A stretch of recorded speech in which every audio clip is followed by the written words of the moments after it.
The most important thing is that you're here. So let's get straight into it, because you called the 2023 presidential election a slap to the face of the Nigerian people and insults to the collective intelligence of Nigerians. Tell us why you see it that way. Well, I see that when I wrote that letter, because I think it's important to preserve the truth. Right. I think that when something like this happens in a country, it's really important to tell the story of what happened. One of my favorite poems has this line. It's by Robert Lowell, and it says, "And yet, why not say what happened?" So I wanted to say what happened. And what happened is that this was an election that was really unforgivably flawed, and there's evidence for that. And I felt it was important to say that. But also, I wanted to call out the U.S. for what I consider a kind of two-facedness when it comes to Africa. So, the U.S. has a long history of complicity in, sort of non-democratic elections on this continent. So recently in Congo, 2 or 3 years ago, they endorsed an election that was an absolute sham. But then the same U.S. will turn around and criticize Congo for not being democratic. And so my point was to say, be what you say you are, right? You cannot criticize African countries for being undemocratic while at the same time endorsing something that is quite self-evidently undemocratic. Well, that's a good point. But just delving deeper into your letter, you were quite categorical in saying that the electoral process was imperiled not by technical shortcomings, but by deliberate manipulation. Is there enough evidence in your assessment to support that claim? Yes, and I think maybe the most glaring is that we Nigerians all saw these mutilated election sheets, right? We all saw them. We saw polling unit agents talking about how what they had from the polling unit was not what was then announced formally, officially, or uploaded formally, officially. And I think for me, that's a really striking reason and an example of how this election was not about technical glitches. And can we also realize that Nigeria is full of very bright young people in tech? There's no reason for that excuse of technical glitch. And the other question then is, if it was a technical glitch, why was it possible for most people to upload the results of the other federal elections, but not the presidential? And I think most of all is that there's just been this resounding, unfortunate silence from INEC and from the chair of INEC. I think Nigerians deserve the respect of an institution that's supposed to shepherd their democracy. So nobody's come out to explain to Nigerians how that happened. There's a statement about technical glitches. It's unconvincing. And knowing how much hope and trust that Nigerians invested in this election, knowing that Nigeria is a low-trust society, means, I think, that if people really are sincere and there's really nothing to hide, then you make an extra effort to go out and explain to Nigerians what happened. Yes, that certainly makes a lot of sense to a lot of people. But in reacting to your letter and some of the things that you said in it, the APC have suggested that you were not in Nigeria during the election and you did not vote, and therefore should not make categorical statements about an election you did not witness. What's your reaction to that? Well, I don't think it's very useful criticism. I should say, first of all, that I've never been fazed by criticism. I mean, I wrote this, of course, knowing fully well that there would be criticism from certain quarters. And I've seen a few things people have sent to me, and it's kind of been amusing to read the juvenile fulminations of non-juvenile people. But that said, I actually did try very hard. And I should say, I have two homes. I have a home here in Lagos. I have a home in the US. I'm very often here. I tried very hard to get my PVC. And the reason I tried very hard is because I had been assured that technology would save us. right? That it had worked in Oshun, worked in Ekiti, and I think in Anambra, that it would save us. And so I really tried. And we should also talk about how difficult it was to collect PVCs and how that in itself is a form of voter disenfranchisement. And so I had done the first part, but then I couldn't collect my PVC. And so, yes, did not vote. But my not voting does not mean that I cannot comment on an election. I'm a Nigerian citizen. Every Nigerian citizen has a right to have an opinion about this election. And so when people say that Beavers worked, but IREF didn't work, which is sort of a way of countering the accusation that the technology was manipulated, really the response is both have to work for the election to be credible. Right, so Beavers was about making sure that we didn't have ghost voters, that people who were actually there voted. But that it defeats the purpose if you then do not upload the results, because those results that you have sort of you've made sure that real people voted, but then those real results, we can't see them in real time. We cannot see them as Professor Yakubu Mahmood said. He said, and I'm going to quote because I've read this so many times, that the public would be able to view the polling unit results as soon as elections are finalized on election day. Right? So I think that's a really important thing to talk about and to address with the Nigerian people. The Electoral Act says that INEC, gave INEC the legal backing to have electronic transmission of results, and did say in a format that INEC would decide. Right?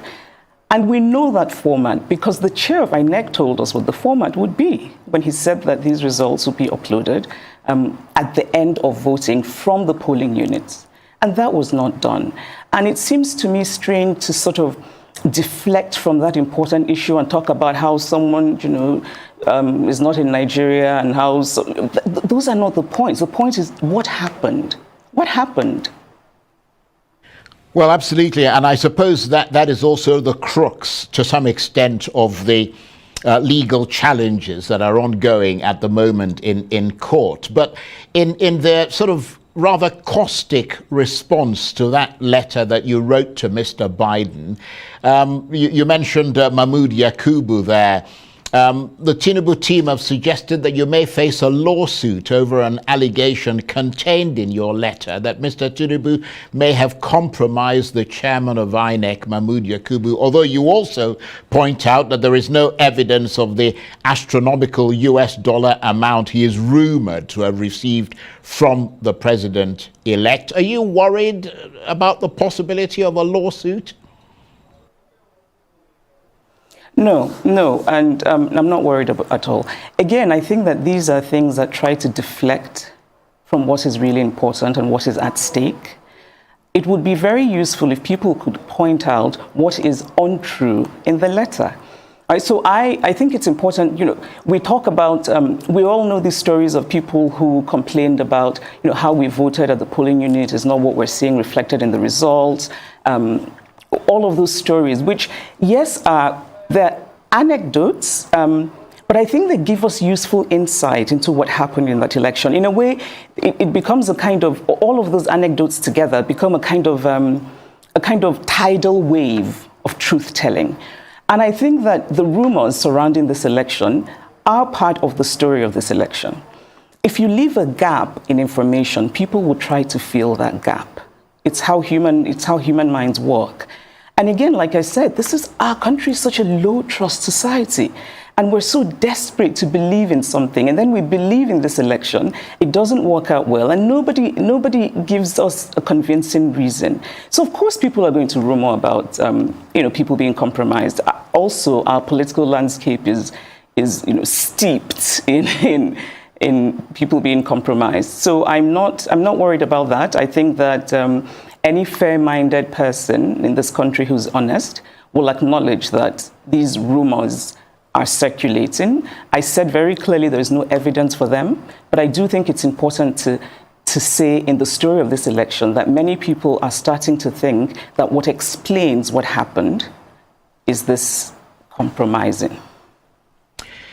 Yes, and of course, you supported Peter Obi, the candidate of the Labour Party in that election. He, according to the official results, came third, and we've seen a number of spokesmen from the APC suggesting that you were supporting your sort of tribesmen, to use a rather sort of old term. But in that context, what do you make of the polarization of the ethnic divisions that appear to be deepening as a result of this election? Do you see ethnicity as being politicized? If so, how dangerous is that in your assessment? Well, to address the first part, and you're right, tribesman is such an outdated and strange expression, which I think also says something about whoever is using it, right? I think that kind of accusation is a practice of what psychologists call projecting. So you're doing something, but then you accuse someone else of doing it, even though they're not. I did not support Peter Obi because he's Igbo, as I am. I'm a person who does not take positions lightly. And so while I very much admire Peter Obi, respect him, there are many other Igbo men who I admire and respect, and I would never vote for them for president because I just don't think they would make good presidents. And so my support for Peter Obi is actually rooted in real things. It's rooted in my faith in his ability.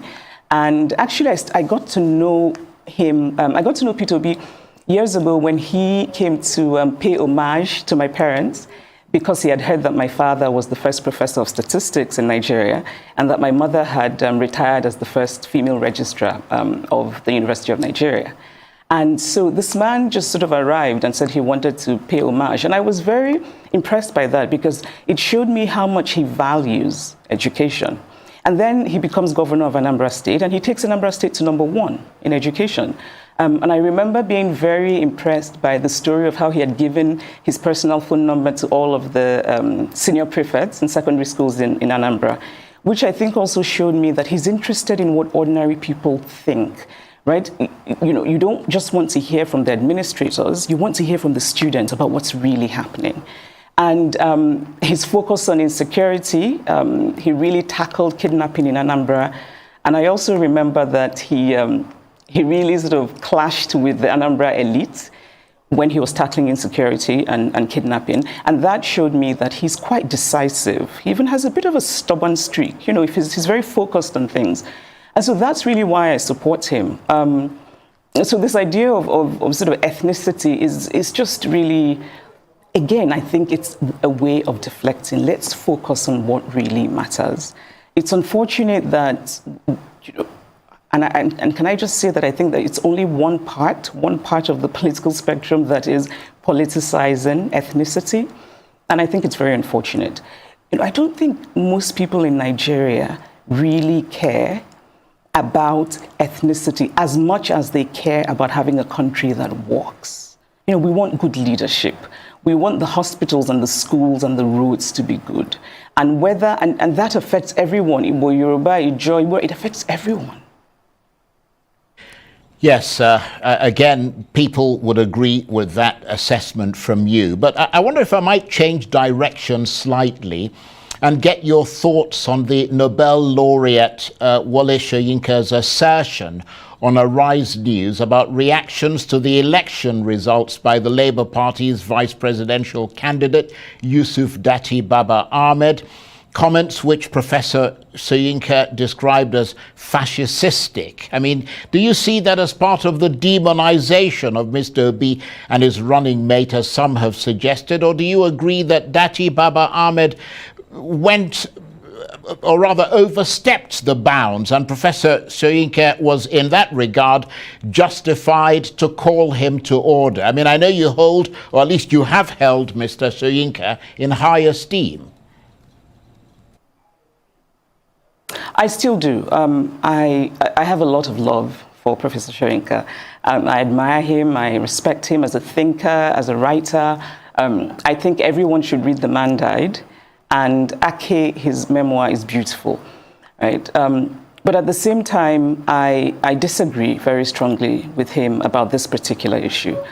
And actually, because I respect Professor Soyinka so much, I went back and watched the interview. I had watched it when it aired initially, but I went back and watched it because I thought, am I missing something? And I think fascist is a really strong word. You know, fascist actually often makes me think of Mussolini's Italy. But I think we use it now, you know, sort of to address this kind of authoritarianism that's often populist and right-wing, you know, like in Hungary and even the former American president. And when you look at those situations, you can see why they have been termed fascist. And I did not see any reason that Mr. Dati Baba Ahmed's interview would have been termed fascist. You know, I think he was making a very strongly felt point about the elections. What he was saying, which again I thought seemed fairly reasonable, is that if our democracy is rooted in our constitution, and you then swear in a person who's been elected unconstitutionally, then you are in fact ending democracy. I think it's quite a reasonable position. Of course, we can argue about what that bit in the Constitution means, right?